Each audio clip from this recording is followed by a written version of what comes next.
Mr. Mayor, Yes, sir. it is good to see you. Good to see you, Mr. Contos. Thank you.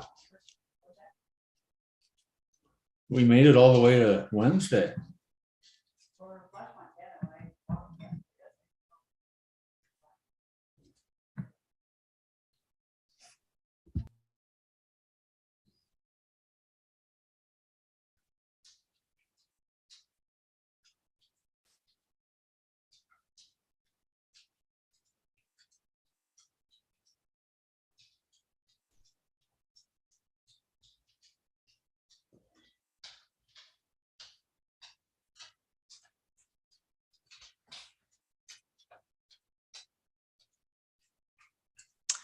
Gwen, we're all ready to go when it's time to start.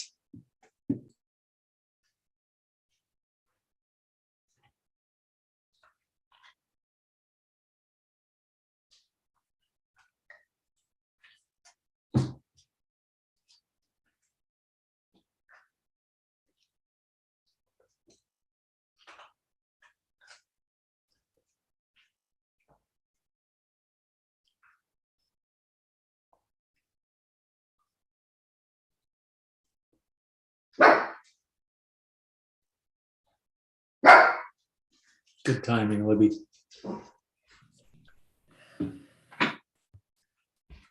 Good morning. Morning, Glenn.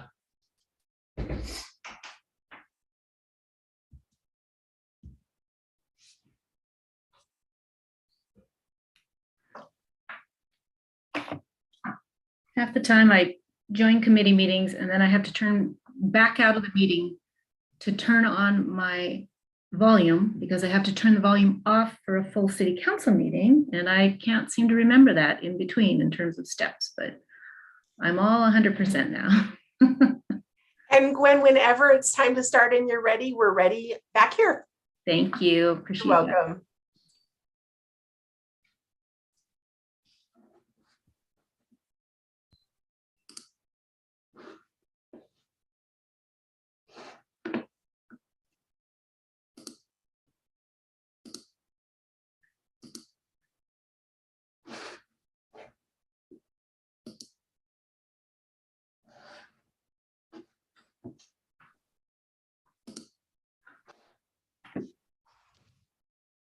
Going to give it one more minute because I think people are joining right now.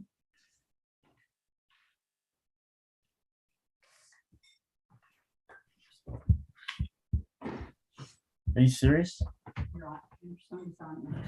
No, I can't hear them.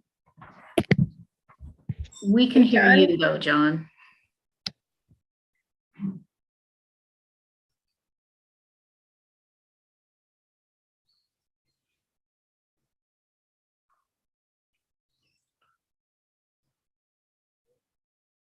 Okay.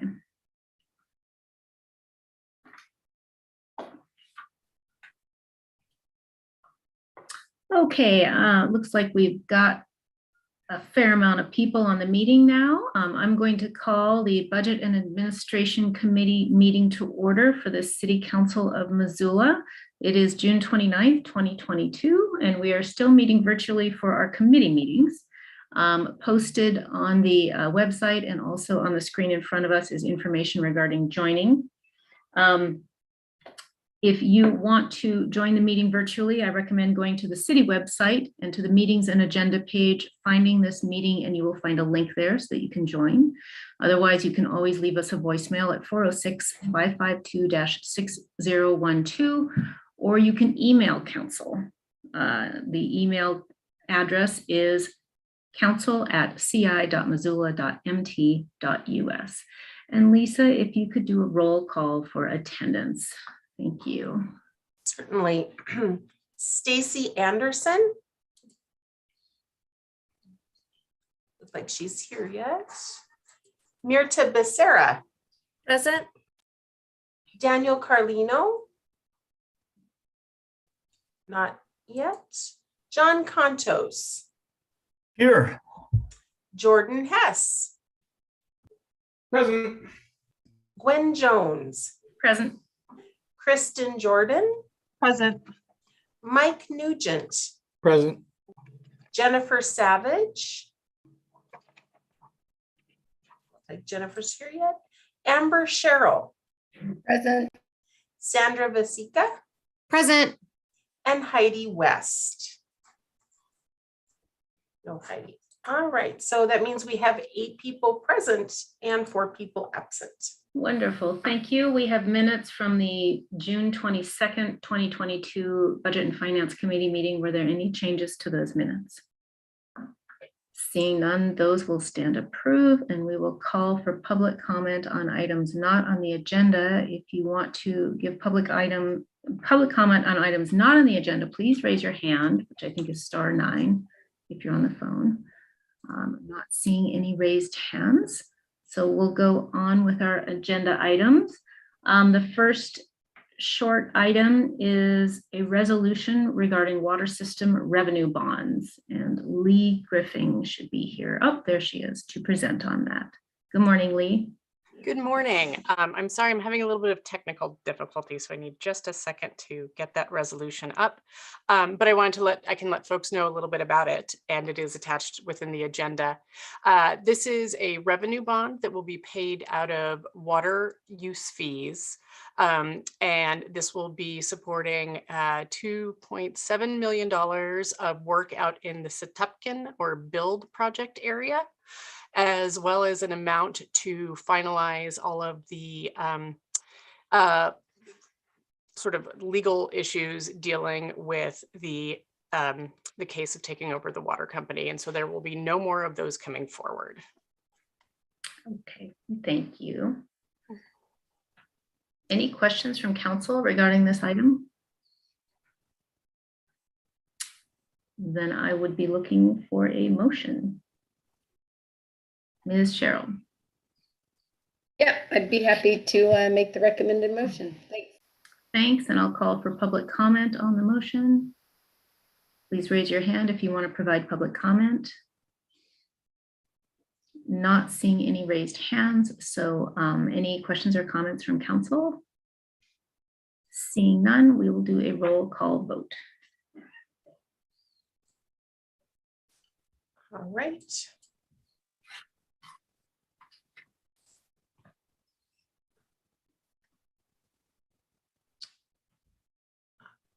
Bear with me just 1 second as I get the computer to catch up here.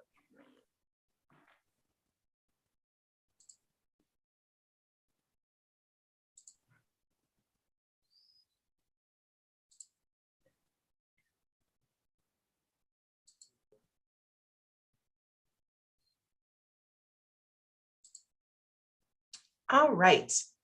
Mirta Becerra, Yes. Daniel Carlino, Yes.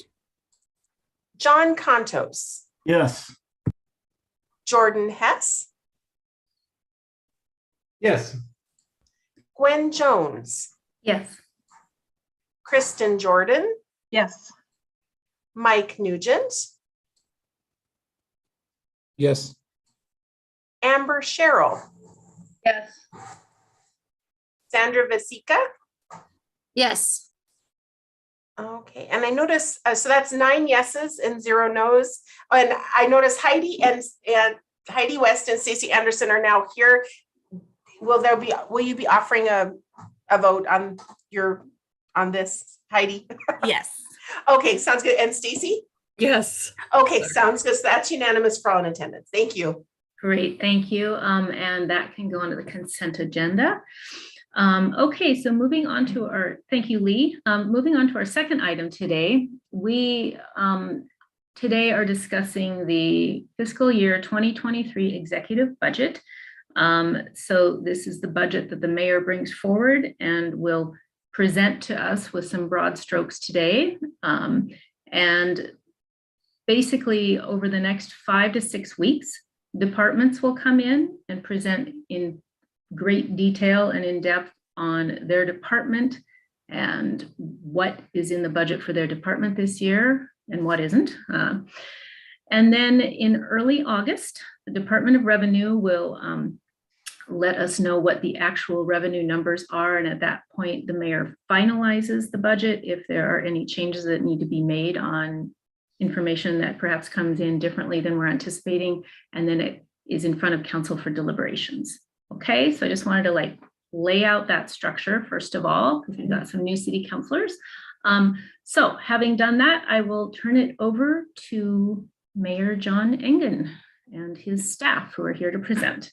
And thank you, Madam Chair, and thank all of you for joining us today for this piece of business that is indeed a broad stroke that will become more granular as you all have time to digest, along with members of the community, the scope of the program and the details therein. This is June 29th, and I've written you a letter conveying this budget. Dear members of the Missoula City Council, this letter conveys my preliminary executive budget for the city of Missoula's fiscal year 2023. I can tell you with confidence that we have been extraordinarily careful and intentional in crafting this budget to ensure the best outcomes for the public we serve and for our staff who deliver the services that our residents need and want. Like most years, this has not been an easy budget year. Inflation is a continuing challenge for the city of Missoula, as it is for our private and public sector partners. Labor and the things we purchase to provide services to our residents cost more than they did last year. It's as simple as that. For example, the city recently bought 500 tons of chip seal oil. That program adds years to the life of our streets with regular maintenance application. Last year, we paid $434 per ton. This year, we're paying $605 a ton, up nearly 40%. And you can find similar examples throughout our materials budget throughout this document and the documents you're about to see over the next coming weeks. In addition, we've held off for the last 2 years on city mill levy increases, largely because of the pandemic and the unpredictable that has come with that event.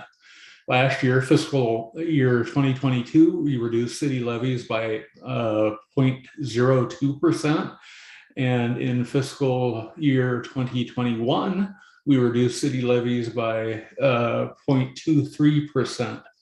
That doesn't mean we lowered taxes. Some folks' taxes were lowered.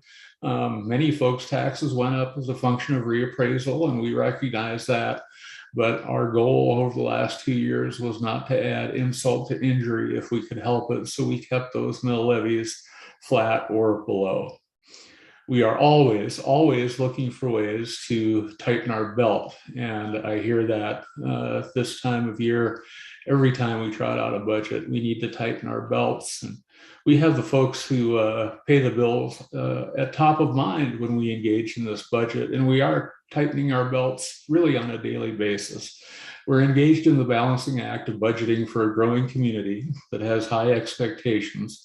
And we knew the choices that we need to make, the choices we need to provide relief as we navigated through the pandemic economy would result in us having to make more difficult choices later. And this is the year we're making some of those choices. The good news is that this budget puts us on solid ground as we work to reconcile the challenge that any growing viable city or county in Montana faces. How do we responsibly ensure that we're meeting expectations for essential city services and pay for new necessary programs that reflect our values and our desires to serve a growing population of residents who are unhoused and suffering from behavioral health issues and addictions, all the while making sure that Missoula is a place that's simply not too expensive for the middle class to thrive. That is a difficult balancing act.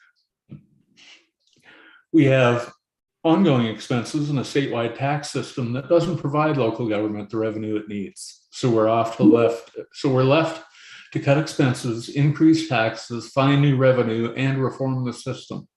Our tools are limited, but this budget puts two of them to work. First, we're cutting expenses. Total expenses in the general fund, road district and park district are almost $2 million less than in 2022.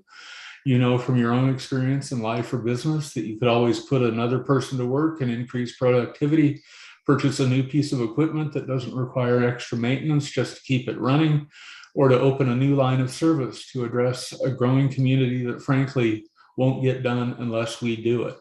This year, though, you won't hear me ask you for more staff or new programs or new equipment unless it's unsafe or more expensive to keep in service. Each year, I get millions of dollars of requests for new funding from our department heads, and most years we're able to afford to move forward incrementally.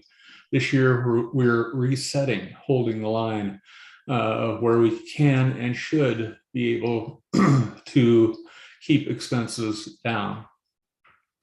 We will, of course, continue to fund existing programs and invest in people, which includes the cost of living increases we've negotiated with our union employees, the women and men who again serve you with pride and professionalism day in and day out.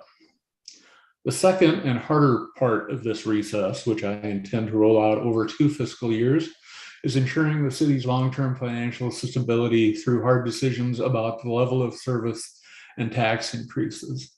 We have held back as much as I'm comfortable with on the expense side. And because we have a state that has rejected the idea of a tourist tax that serves a few small cities very well in Montana, I have to rely on property taxes and fees to cover costs. And because I won't have a sense from the state until the first week of August, I can't provide you an exact number for growth today, but a tax increase is likely to be more than we've seen in my tenure as mayor.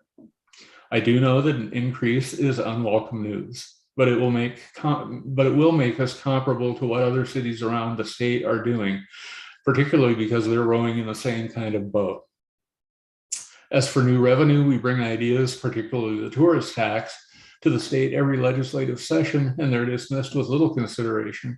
In the meantime, the state continues to push the responsibility we share for healthy, thriving communities down to local government, while at the same time inhibiting our ability to raise money outside of the property tax to get the job done. The focus of this year's budget will be on continuing successful programs rather than expanding or creating new ones. That includes some programs that we started during the pandemic as a response to residents in crisis. New funding may need to focus on one-time needs. Our central goal is to preserve the services our residents depend on at all levels and that they need and they expect. We need to make sure that police and fire personnel respond when you call 911, that our water is safely treated, our streets are cared for, our parks are safe and inviting, and those among us who are struggling can find some help. And so much of what we hear and read about and tend to focus on is what's done or not being done for select groups. I know for a fact that Missoula was built on the hard work of a strong middle class, and that small business and entrepreneurs and arts and culture and recreation will keep Missoula interesting, vital, and vibrant. Hence my emphasis on taking care of the basics and a bit more, moving forward deliberately and intentionally. I've now presented 17 budgets to the council during my tenure as mayor, and I say to you every year that our budgets reflect our values as a community. This year is no different. Our strategic plan distills those values, and my key strategic priorities for fiscal years 22 and 23 translate them into action. Here are some of the priorities categorized by the 4 areas of the mayor's key priorities. In the heading of Achieve Organizational Excellence this year, in response to high resident interest, we established our Justice, Equity, Diversity, and Inclusion Initiative, JEDI, embarked on training our staff, and created an internal JEDI equity team. This year, we'll implement a work plan and operationalize this group of initiatives.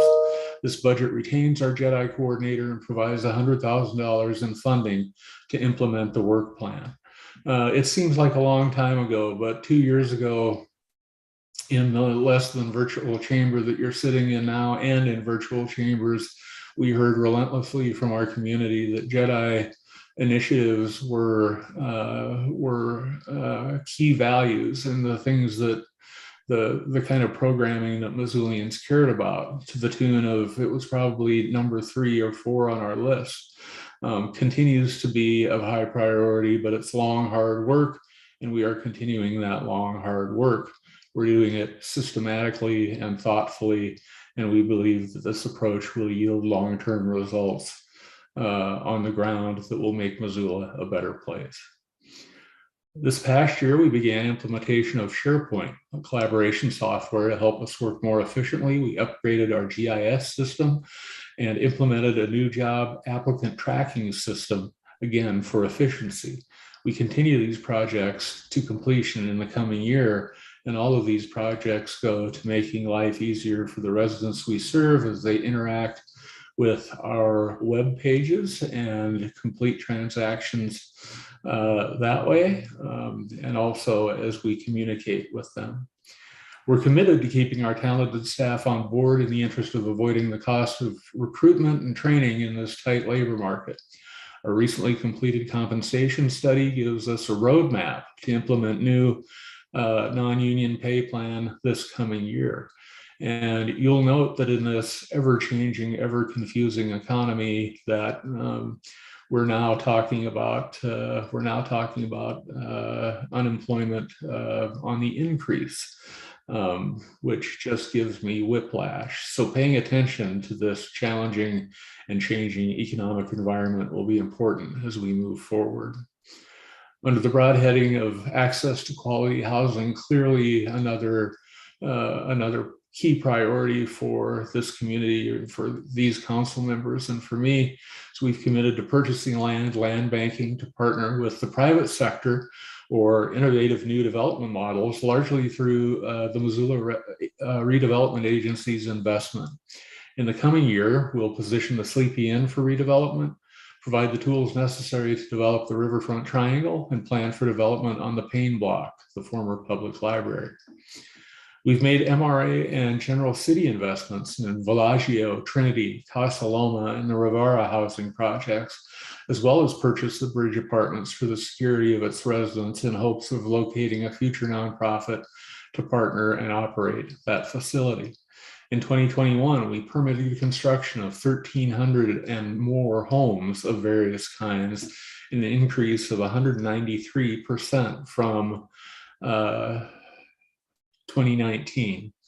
And we've embarked on a code reform project, a massive overhaul of the rules governing development in Missoula.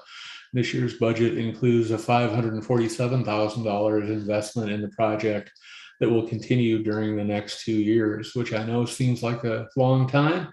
It will fly by, and the fruit of this project will mean that we'll have much shorter council meetings because everyone will understand everything we're doing at every turn. I may be exaggerating slightly, but we're going to get a hell of a lot better.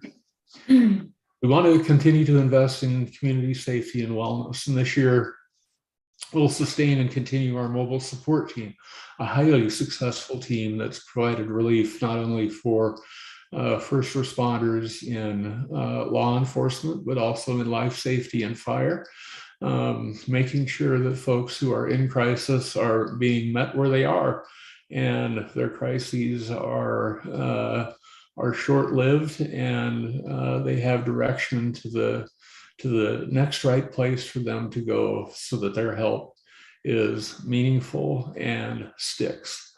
Very proud of our partners in that program, including the Fire Department, Partnership Health Center, the Poverello, and others. In this fiscal year, this team has responded to 1,600 plus calls for help. The mobile support team has been involved in 398 diversions from the hospital emergency departments, an annual cost savings of about $2,000 per visit, along with 52 diversions from jail when no crimes have been committed, and there is a known mental health issue. In the area of childcare, we're looking to remove barriers to meet community and childcare needs.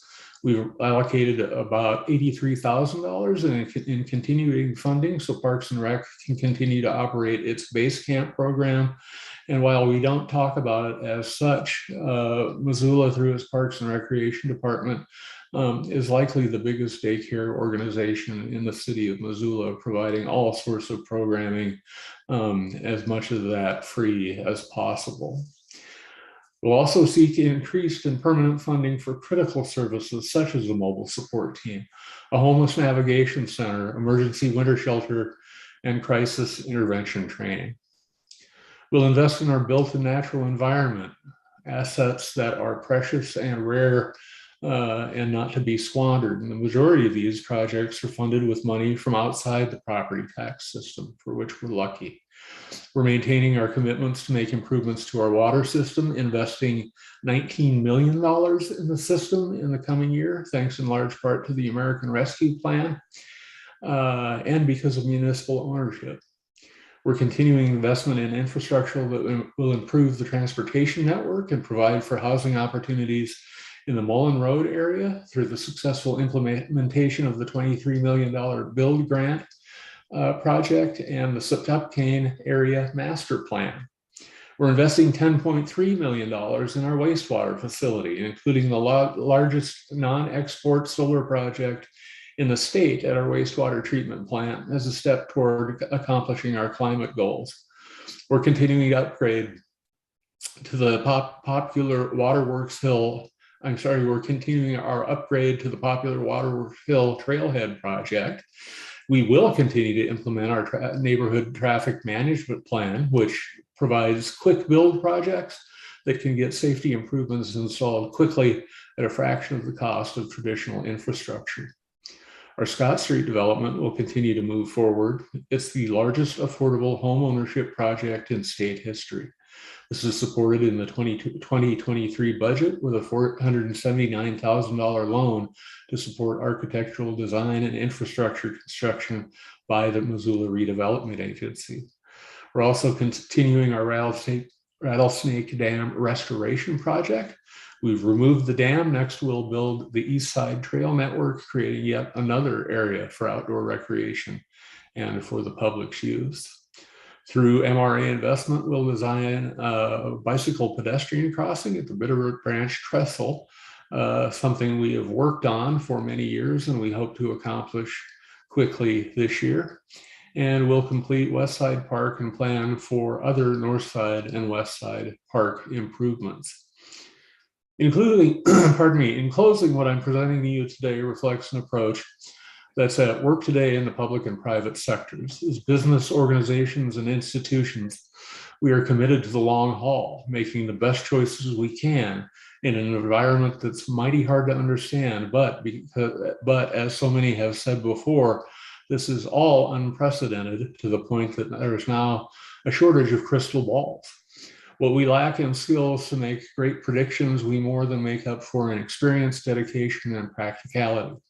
Your talented professional staff, your thoughtful elected leaders remain poised to continue making a great city even better for everyone. This budget is a guide for yet another year in Missoula, Montana. I'm grateful to all of you and for the engaged residents who expect much from us. We will continue to deliver. Sincerely, John Engen, Mayor of the City of Missoula. And thank you. I know that Lee and Dale may have some things to add, Madam Chair, as well as some housekeeping. Wonderful. Thank you for that presentation. I appreciate it. And Dale and Lee, do you guys want to step in and do the next lap here? Thank you. I would like to. I just pulled together a short presentation to discuss the budget process and our calendar over the next handful of weeks.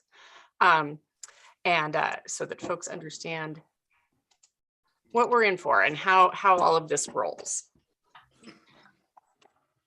As long as I can move these slides. And Told we you, can see the slides. They look great. Okay.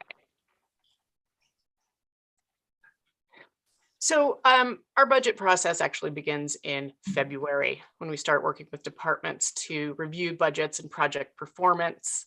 Then we have those interim budget and project updates that we bring to City Council. And during a lot of this internal work is when departments start crafting their new requests and community investment program requests. They present them to the administration. There is an administrative review period that commences. The mayor outlines his strategic priorities for staff and city council. And then that gets us to today, when the executive budget is presented to city council. We have a period of weeks where we have departments come and do those presentations. City council has a chance to ask questions and drill into that a bit. But as the mayor referenced earlier, we don't actually have our final taxable value numbers from the Department of Revenue.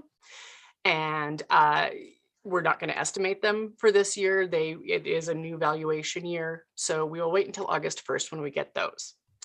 Then we will continue with council deliberations within committee, as well as remaining presentations. Dale and I will come and do a presentation after receiving those taxable values, doing a bit of a wrap up around revenue and tying all of those pieces together. Then pursuant statute, we open a public hearing on August 15th, chance for more committee deliberations, and the final public hearing on August 22nd. That is the statutory, that's the date that we need to have council approve a certain number of resolutions. I'll go over those in a moment, in order to meet our statutory obligations and send our budget to both the state and the county for the tax bills. Now, when the mayor comes and presents his executive budget, one of the things that he's focusing on here in that list of items funding for this year are primary operating funds. And folks might remember from way back that we have these 4 different types of funds. A lot of the special revenue funds and other types of funds are not funded through assessments or taxes. So we just don't really quite drill into those as much, but that information is presented to City Council in the form of these documents. Those documents, which are updated throughout the budget process, are always posted on our website. And City Council will be notified every time these budgets are, or these documents are either updated, ones that have been posted, or when new documents are posted to the website. We usually post those the week before certain departments come and present. Some of the ones that we'll have up today after this meeting are the budget analysis. This is a high-level overview of our primary operating funds, our general fund, road district, and park district, looking at the totals for the revenues, expenditures, and anticipated ending fund balance. We also will be posting what we call the baseline and baseline changes and new requests. And so the combination of these two are really what make up the budget, and that budget, the total dollar amount that we will see further on in those appropriations resolutions.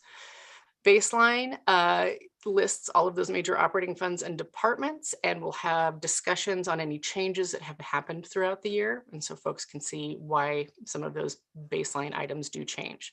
We also put a lot of those baseline changes in the new requests for purposes of transparency. So City Council will see certain departments requesting an increase in funding in fuel, gasoline, and that contracted services. The finance department has to increase for our audit contract every year, as an example. Then we post the overview of budgeted resources. This is, each one of these rows within here is an actual fund that receives a budget through the year. And so this is the document that totals up all of those budgets and is the source document for the budget resolution. We also post a line item budget. Last year, this was about 200 pages, but the detail, when folks are kind of wondering, you know, what department is doing what, this is where a lot of that information is contained. As well as in the presentations when departments come to City Council. So an example that we're looking at right here is the Information Technologies Department. And you can see activity name and activity code. So we have Information Technologies and then GIS, which is their geolocation IT. And then running down the left is just all of the details of, you know, what each one of those specific granular categories are, what their baseline is, why things might have changed. So towards the end of the budget process, we will be bringing forward a few items for City Council to officially approve. These will be the appropriations resolution. That's our final budget resolution. Any fee increases that we enact during this process, as well as resolutions levying taxes and assessments. These are general taxes, assessments for Road and Park District, as well as our Business Improvement District and Tourism Business Improvement District, and things like street lighting, street maintenance, sidewalk assessments, and snow and weed removal. Our current calendar is as follows. This lists each department in the order in which we currently think they're going to present. Sometimes committee Wednesdays can get a little busy, so we might have some changes that happen throughout this. And again, we'll always update that website and inform City Council when anything has changed within here. As we go down, we can also see budget public final hearing, final consideration is on August 22nd, but pursuant statutory requirements, we also will have a public hearing on the 29th to finalize some assessments. And that is our budget process. Thank you. Thanks, Lee. Dale, did you also want to add to the presentation, or otherwise we could go to questions from Counselor, but I wanted to give you the opportunity first.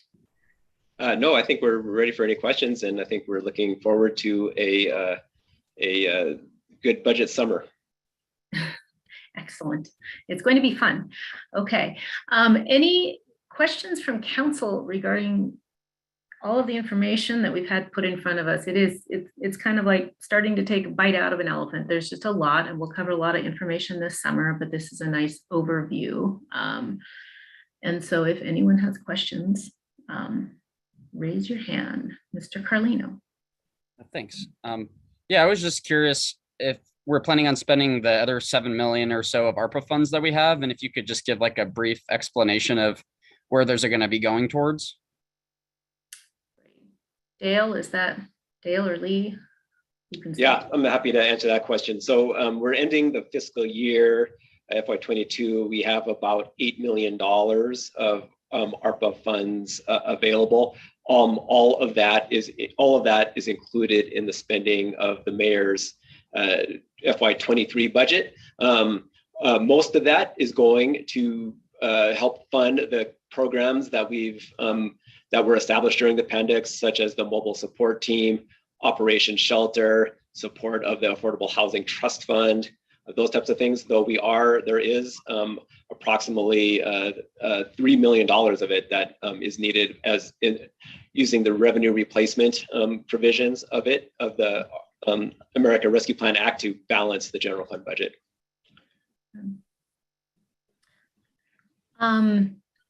So Dale, could you speak to, well, actually, we've got more questions, so I'll hold my question for now. Ms. Anderson. I might be asking the question if it was on the lines of ARPA. I know that there were statutory timelines associated with the distribution of those dollars. If you could remind us of what those are again, just as a refresher, since we're on the topic. Sure, and Lee, correct me if I'm wrong. We have until the end of calendar year 24 to commit or encumber all of the ARPA funding we received, and it has to be spent by the end of calendar year 26. Mr. Carlino? Yeah, just to follow up on that. You said 3 million of the ARPA funds are going to go towards balancing the general budget. I'm curious what we would do if we didn't have those ARPA funds, and I'm just curious if that out of that 3 million, is it going to be going towards things that are helping people recover from the pandemic, or is it just going to be going all over the place? It's established. Yeah, it's keeping our general operations going for this year. If we did not fund this, we would find $3 million of cuts. And on that issue, Dale, we've not raised taxes for the last 2 years. For the prior years that I've been on council, sometimes we have to raise taxes. But we have a lot of sideboards. We also have a mill levy cap. I think isn't it Initiative 105 or something? Can you discuss that issue and how that is impacting our budget, if not right this summer, but in the future? Sure. During the pandemic, the budgets held the line or even reduced mill levies slightly in a time where we had a lot of operational needs and public safety running lots of overtime, and we established a lot of these programs such as the mobile support team. A lot were ARPA funded or CARES Act funded. But what we created was a situation where our ongoing expenses exceeded our ongoing revenues. And each year that those mill levies weren't increased or in fact decreased, it exacerbated that deficit between our ongoing expenses and ongoing revenues. Now, we were funding that through one-time sources such as CARES Act or the American Rescue Plan Act. Now we are coming up to the end of that. We are again using our American Rescue Plan Act dollars to be able to do this, but in order to budget to maintain our cash reserve requirements, we're still going to need to do that, and we'll also have to make some difficult choices over the next couple of years, as the mayor alluded to in his budget, as we come up against our mill levy caps. Yep. Thanks. It's a big conversation we should be highlighting. That is incredibly important, and our anticipated revenues are not going to meet keeping our same level of service, much less doing anything new. So we're going to get through this summer and do the best we can. But as the mayor alluded to, a significant tax increase probably in order to just make this year work. But we've got bigger structural issues to account for. And as I've talked a lot over the last 7 years, we need to talk tax reform. But we'll get back to that issue. For now, I see other raised hands. Can I do a quick follow-up? Go ahead, Dale. And I think that what you said was really important to note. And I think one thing the mayor always says is that we do an annual budget, but we're thinking 50 years ahead. And next year, next fall is the time when we'll engage with council on the update to our strategic plan, and that's the time where we need to have that level of service discussion. That's the framework we have. Our strategic plan goes over several years because these governmental initiatives take a long time to implement. But that's the area where we need to really that's really the great opportunity to revisit our level of service deliveries. Great, thank you. Thanks, I appreciate that. Okay, we're going to go to Ms. Cheryl. Yeah, thanks. Appreciate your letter, Mayor. I read that before the meeting as well. So one of the things I was really struck with, I think at the beginning of what you wrote, was around the percentage increase in gravel or some product we're using in our roads. And, that is just, I think it went from 400 to 600 or something like that. But that was such a significant increase. And definitely before I even got any further in your letter, was thinking about inflation and planning and how we as a city, I mean, since I've been on council and really been thinking about municipal budgets, we have not seen this type of inflation. And we don't know, we don't have a crystal ball, unfortunately, or at least not a very accurate one. And so I guess I'm hoping that someone, maybe I think that the mayor has experienced some of this, and Dale maybe too, and maybe Lee, but how do if that gravel before we purchase it goes up to $1,000 from 600, I mean, I'm painting a very bleak picture here, but how do we deal with expenses in this budget going forward, kind of as inflation hits, I guess? I mean, I'm just trying to get my head around that planning for what we can and can't do and how we cut things if we need to cut things simply based on inflation. The easiest, and I'll take a first stab at this. I mean, the easiest thing to do, Councilwoman, is to defer.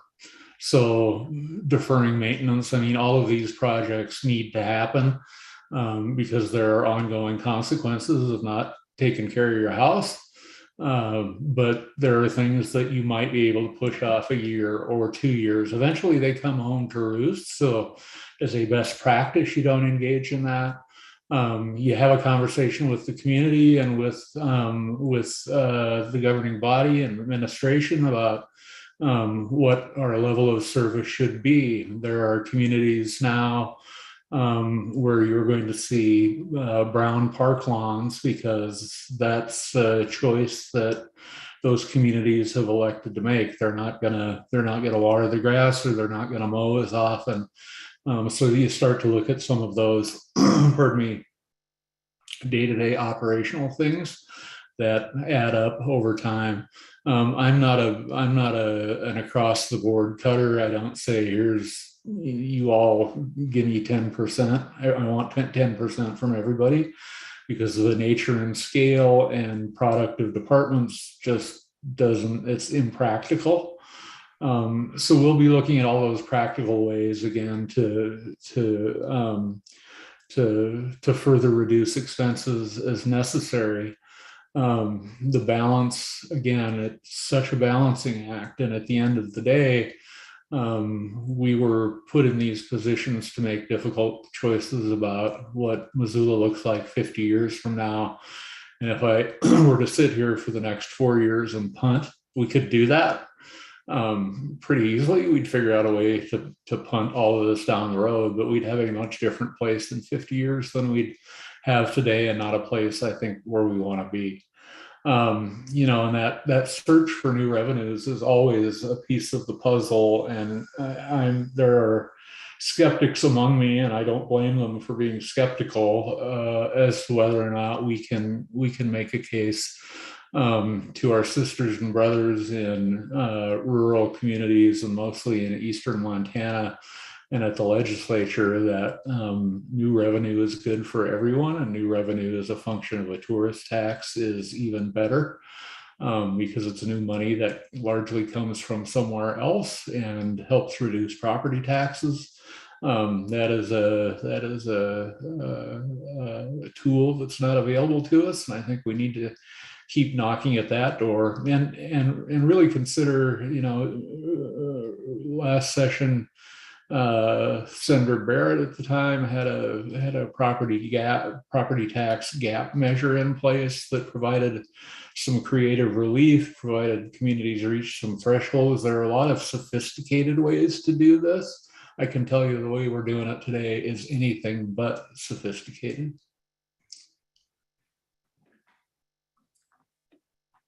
Thanks. Oh, go ahead. Can I follow up on Mayor's comments and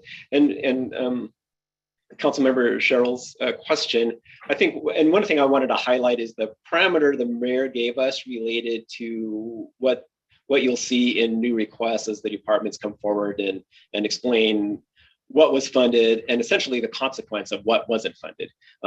But really that parameter was, we are going to maintain the level of service we had. What you won't see in here is expansion of, you won't see new FTEs as an expansion of programs or anything. There are the FTEs that are all in the new requests that you'll see are existing FTEs that were funded on one-time revenues in the past.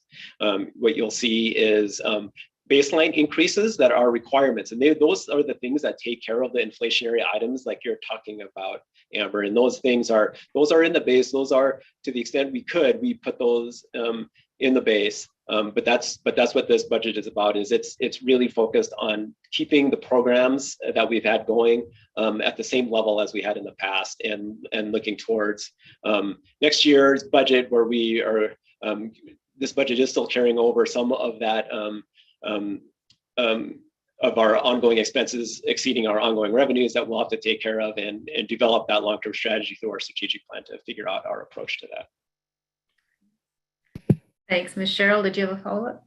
Yeah, I just have a follow-up comment. I appreciate those answers. And, as I am not in Missoula, I'm in a city that clearly has had to make some of those cuts with regard to street sweeping.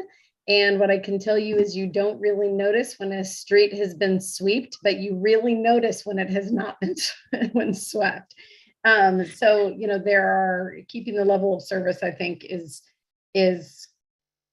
critical, and it's a really difficult time, but not taking care of our neighborhoods and not taking care of our streets. It's a health issue, it's an environmental issue, it's a pride in your community issue. It makes neighbors want to take care of their community. And, you know, I'm in Portland, but I see that very, very drastically here. So thanks for the information. That was just a comment. Thank you. Mr. Hess. Thanks. And Mayor, thanks for the letter and for the as always, the thoughtful approach. I really do appreciate the steady hand and the strategic approach and the long-term approach as we face really significant revenue challenges that are imposed upon us by a pretty dysfunctional statewide revenue system. The frog is in the kettle, and things are heating up, and I hope that there's some sensibility at the statewide level on thoughtful tax reform. But I think for now, this letter conveys our collective responsibility to our residents here in Missoula, and I appreciate the approach. Dale, I guess I have a question. As you've been putting this together, have you been in communication with peer cities, and can you talk a little bit about what some of the other big cities in Montana are? Are they? I mean, I know that they're largely in the same boat, but can you put a little more color to that? Yeah, I can talk a little bit of what we're seeing in some of the other big cities, and I think everybody is, you know, in their budget process. And as the mayor said, that everyone's rowing the same boat. There are a number of matters. So I know Bozeman just unrolled their budget this week. They have a substantial revenue increase that's largely driven by property taxes there. And I know Billings, through a ballot initiative, a large public safety ballot initiative, is increasing their budget through property taxes, because it's really the only tool I have, and a substantial amount. And I think, we don't know how we'll compare to those until we get our taxable value numbers. But I think it's happening, across the state. This is, we have this antiquated property tax system that doesn't, this property tax system was created for a different economy, and it is just not working for us now. We will, as in the ordinary course of our budget presentations we'll have throughout the summer, we will do a bigger revenue analysis. We will benchmark ourselves against our peer cities, and we'll be able to compare what we've done to other cities in Montana when we get those taxable values, and we will and we get to the point where we're ready to open that budget public hearing and get close to council adoption. Great, thanks. Mayor Engen? And I just follow up on Dale's remarks by saying we are anything but outliers here. There's not a community in the state who isn't dealing with these exact issues for exactly the same reasons. So there's also hope around a coalition and some folks maybe singing in harmony around this at the legislature. And I also want to instill just a drop of optimism here, and that is, this isn't the worst budget I've dealt with. We've had really bigger challenges than this. The Great Recession was not very much fun, but we made it through that, and we'll make it through this one as well. Thank you. Ms. Becerra. Thank you. I just wanted to thank the mayor for once again for your letter and for your thoughtful, sensible, and equitable approach to our budget. I think it sets us up really well to make some informed decisions for our community.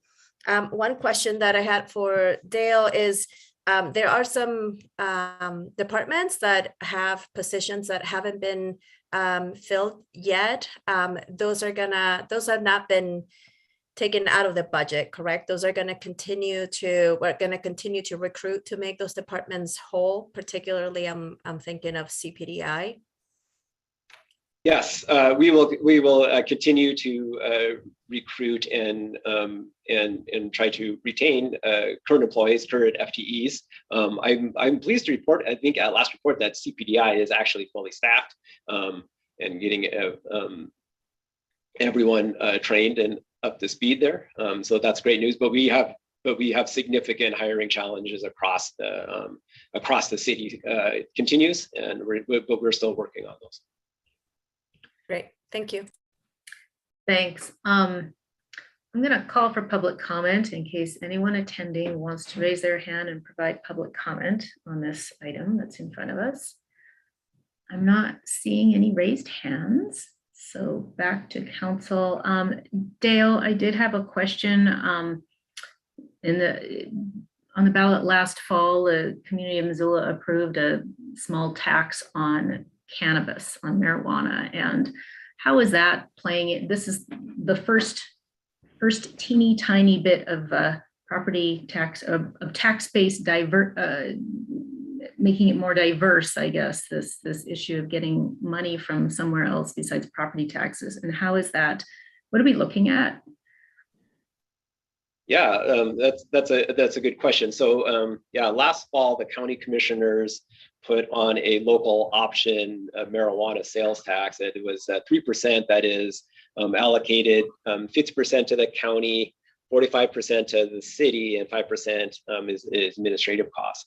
We received, and Lee can correct me if I'm wrong here, we've received in this fiscal year about $175,000 worth of that tax dollars is what we expect to receive for the end of FY22. And our FY23 budget includes a $350,000 revenues from that. Pursuant to the council resolution that was adopted when the council supported the commissioners placing that on the ballot, all of those dollars will be used as rebates on the property taxes. Great, thanks. So, and it's fair to say it's a pretty small percentage of our entire revenue then, correct? Yeah, I mean, we have $30+ million in property tax revenues, and that $350,000 is not a big chunk against that. But I think it is a first step, and I think, and this is a tool that a lot of the resort communities that Mayor alluded to that are able to use this. They a substantial portion of those tourist taxes, those resort taxes, do go to property tax relief. Yeah. Okay. Thank you. So thanks for all of the information. I'm not seeing any other hands raised, but I did just want to provide a few more comments. So this is a difficult budget. I wasn't on council back during the Great Recession, but I can tell you while I've been on council, budget is always difficult because we always have so many more needs than we're frankly able to service. But this is kind of getting into uncharted territory in terms of structurally really not being able to close the gap. So I appreciate how we're approaching it, but we're clearly going to have some bigger discussions to have this fall and next year. And I think until we change our taxation system, we're just going to go from bad to worse. A county employee I saw in the last month or so called it a very, very broken taxation system. And that's where we're at. And so I am happy to talk with anyone running for the legislature or a current legislature to give them more information, because I've spent a lot of time researching our property tax system. And once you really dive into it, it's pretty clear how it's not going to meet our needs in the 21st century. So I'm always happy to meet with anyone and provide more information. But in the meantime, thank you for the mayor's letter today and all of the thoughtfulness that's gone into how to make it work this year and keep our level of service, which is very, very important on so many levels. Does anyone have any other questions or any other comments from staff or Mayor Engen? All right, then we will pick this up. How about, do you want to just put that schedule up one more time, Lee, just so that people have one last look at it? And I do want to note that as our council calendar, we take August 1st, Monday night off.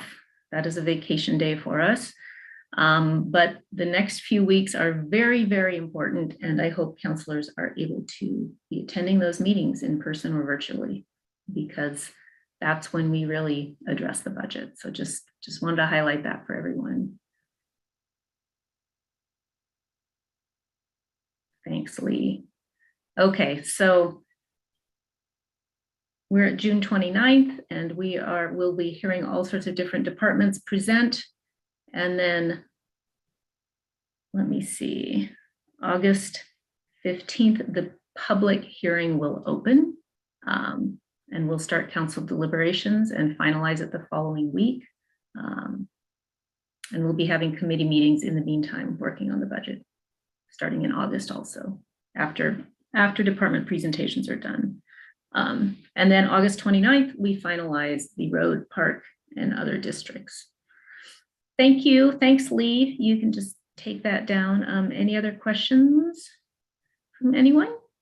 I don't see any raised hands, so thank you very much, and we will stand adjourned.